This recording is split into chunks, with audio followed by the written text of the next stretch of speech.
Sous le leadership du secrétaire général adjoint en charge du district du Zanzan, Kwakuna 6, les fédérations de Kounfao et Tankessé ont eu une rentrée politique le 3 août dernier. Cette rentrée politique avait pour terme bilan et enjeux associés à la constitution effective des structures de base. Le secrétaire général adjoint en charge de la mobilisation d'Aïe Nestor et le vice-président du CSP CI Gaspard en étaient les invités. C'est l'espace du foyer des jeunes de Tankessé qui a été choisi pour le meeting de mobilisation et de sensibilisation. Sur cet espace pris d'assaut par les militants et sympathisants du PPACI, les envoyés du parti ont été accueillis avec ferveur.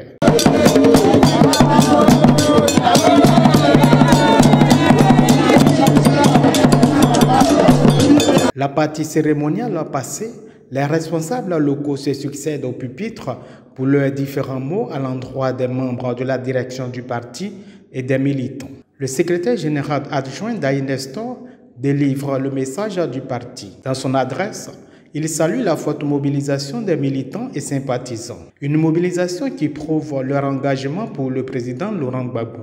Mais pour sa victoire en 2025, il faut être inscrit sur la liste électorale, a-t-il indiqué. Je voulais vous saluer, population de Tankessé, population de Kounfao.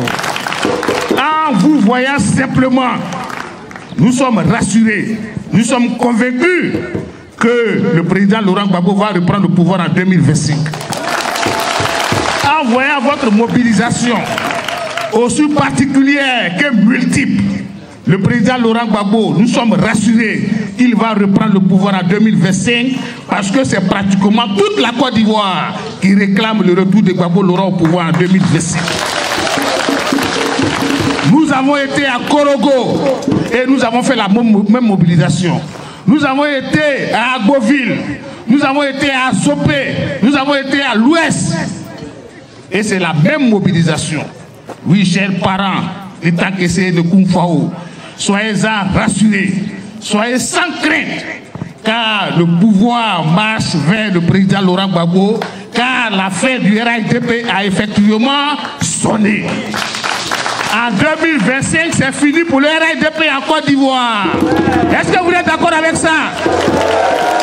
En 2025, c'est fini pour le RHDP en Côte d'Ivoire. Parce que le président Laurent Gbagbo est revenu de la Cour pénale internationale. Gbagbo Laurent vient se parler au pouvoir. Mais c'est nous qui allons remettre Gbagbo Laurent au pouvoir. C'est Tankessé qui va remettre Gbagbo Laurent au pouvoir. C'est Kounfao qui va remettre Gbagbo Laurent au pouvoir.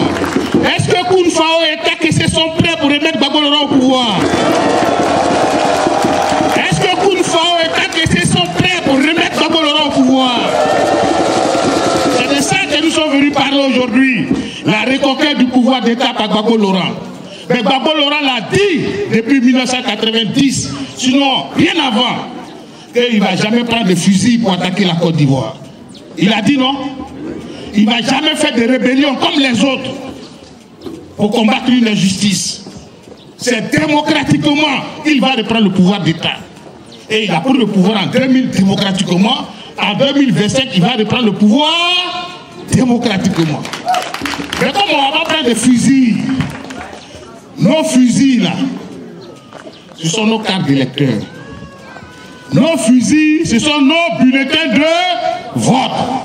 Le président Laurent Gbagbo dit que chaque Ivoirien doit avoir un bulletin de vote.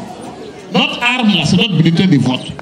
Celui qui n'a pas de papier, et je passe sous l'autorité du SGA et du vice-président, aujourd'hui, il y a des opérations qui sont en cours dans les mairies pour que chaque Ivoirien ait un extrait de naissance. C'est ça, non? Ces opérations-là, on ne paye pas. C'est juste le thème, 500 francs. Et le SGA est là. Vous allez faire en sorte que tous ceux qui n'ont pas d'extrait, les secrétaires de section, les secrétaires de comité de base, les fédéraux, faites en sorte que tous ceux qui n'ont pas de papier, faites leur liste. Et 500 francs, là, on peut trouver pour faire leur extrait de naissance. À partir de l'extrait de naissance, on pourra faire le certificat de nationalité. À partir du certificat de nationalité, on peut directement s'inscrire sur la liste électorale. C'est ça, non? Parce qu'il faut que chaque Ivoirien soit sur la liste électorale. C'est notre combat aujourd'hui. Dainesto situe les enjeux de cette élection de 2025. On allait le chercher, on dit parmi nous tous les militants, c'est lui qui peut le mieux nous représenter. Et il est donc notre candidat. Là où la CPI n'a pas mis la honte sur lui, là où Alassane Ouattara n'a pas pu le vaincre, aujourd'hui on dit les 4 candidats. Nous avons, nous les militants, mais la population ivoirienne a un engagement à prendre sincèrement devant l'histoire pour redonner le pouvoir d'État à Gbagbo Laurent en 2026. C'est un engagement historique que nous prenons. Parce que si les élections de 2025, on ne les gagne pas, il sera dit qu'on a perdu les élections de 2010. Et ils vont écrire l'histoire pour nous. Et ils diront que Gbagbo Laurent a braqué la BCAO, que Gbagbo Laurent a tué les femmes d'Abobo, que Gbagbo Laurent a violé les femmes d'Abobo. C'est ça, voyez, c'est lui qui gagne, c'est lui qui écrit l'histoire. Celui qui gagne, c'est lui qui écrit l'histoire. Nous devons gagner pour réhabiliter Gbagbo Laurent. Le vice-président du CSPCI Gaspard enfonce le clou. Il demande aux populations de mettre à profit les audiences foraines en cours. Puis, commente l'appel de Benoît avant de rappeler le programme de société du président Laurent Gbagbo qui constitue les 10 piliers de la Renaissance. Si Gbagbo aujourd'hui a 78 ans, il a passé au moins 30 ans en prison. 30 ans en prison. Ou en exil. Mais pourquoi Gbagbo fait la prison? Pourquoi, comme tout Ivoirien jeune, brillant, travailleur, ne se contente pas de sa profession et il se fait mettre en prison, il sort de prison, il va en exil, il vient, on le met en prison. Mais pourquoi? Parce qu'il dérange. Parce que Gbagbo dérange. Mais il dérange qui? Il dérange ceux qui pensent que notre continent, l'Afrique, nous les Africains, nous sommes faits pour courber les Chines, pour obéir, pour leur obéir. Gbagbo n'est pas de ces gens-là. C'est pourquoi il dérange. Sinon, les Ivoiriens savent, et vous savez tous ici, que Laurent Gbagbo, pendant son mandat, bien que le pays soit en crise, il a eu le meilleur mandat de président. Un président qui veut être président d'un pays comme le nôtre, il doit travailler comment faire pour que l'Ivoirien simple mange à sa faim. Comment faire pour que l'école soit moins chère. Comment faire pour que celui qui veut passer un concours, il le passe et puis il gagne tranquillement son concours. C'est ça. Ce n'est pas les ponts. Mais Gbagbo Laurent revient pour être candidat. Il est candidat. Il est candidat pour gagner. À la fin de la rentrée politique, le secrétaire général adjoint Kwaku Assis a fait le point. Là, nous sommes à une première étape d'une série d'activités que nous avons initiées, à savoir qu'après que nous ayons formalisé l'existence des structures de base, nous fassions les élections et que nous célébrons cet instant-là avec les nouvelles personnalités promues. Donc cette étape-là, c'est celle que nous avons envisagée sur Kounfao et Tankessé. Dieu merci, on a relevé le pari de la mobilisation et je pense que la présence significative de la direction a permis de faire passer le message essentiel que nous avons souhaité passer pendant cette circonstance-là. Dans le district du Zanzan, nous avons adopté une méthodologie scientifique qui nous permet d'établir de façon factuelle l'existence de militants dans l'ensemble de nos structures de base.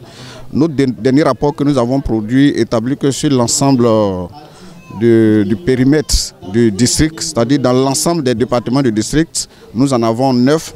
Nous avons au moins 2 fédérations qui sont formellement constituées, pour lesquelles les élections peuvent être établies. La première étape s'est faite dans le département de Kounfao. Nous planifions la seconde étape soit dans le département de Tanda ou bien de Sandégué. Nous allons affiner nos propositions et puis certainement communiquer plus tard là-dessus. Mais oui, il y a une seconde étape qui sera incessamment communiquée pour avoir un événement de ce type-là. En réalité, tout ce que nous avons initié, c'était en prélude à cette opération CAP 2025 là. Parce que Je pense que la portée de cette mission, c'est de pouvoir s'assurer que l'arme essentielle qui va nous servir à la victoire de notre candidat, à savoir les cartes d'électeurs, nous les disposons dans l'ensemble de nos structures de base. Or, pour que cela se fasse, il faut exactement pouvoir dénombrer le nombre de personnes qui sont dans cette circonstance-là. Donc, au-delà de ce que nous avons maintenant, la confirmation de l'existence des camarades, de ce que nous savions aussi, suivant les profils, ceux qui disposent de cartes ou bien qui ne disposent pas, nous allons entreprendre une grosse campagne pour vraiment d'abord rappeler l'ensemble des camarades qui ne disposent pas de cartes, les sensibiliser à ce qu'on puisse les aider à faire leurs extraits de naissance et puis plus tard l'ensemble des pièces qui pourront plus tard leur permettre de s'inscrire sur la liste électorale. Avant le meeting des Tankissé, la délégation a rencontré à Kounfao les responsables d'associations et de communautés pour leur véhiculer le message du président Laurent Gbagbo. Puis, s'est rendu au domicile du camarade François Kwaku Yaou, un pionnier du parti présentement souffrant.